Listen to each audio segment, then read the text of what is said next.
我是枫桥清水。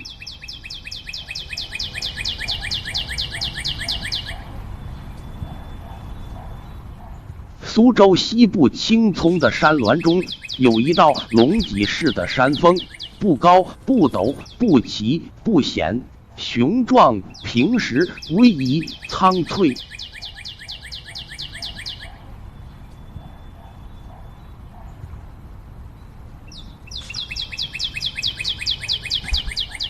山上有座庙，山下有白塔，还有一个钓鱼翁。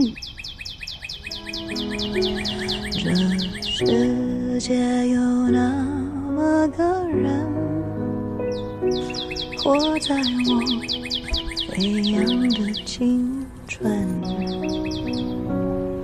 在泪水里浸湿过的皱纹，常让我想啊想出神。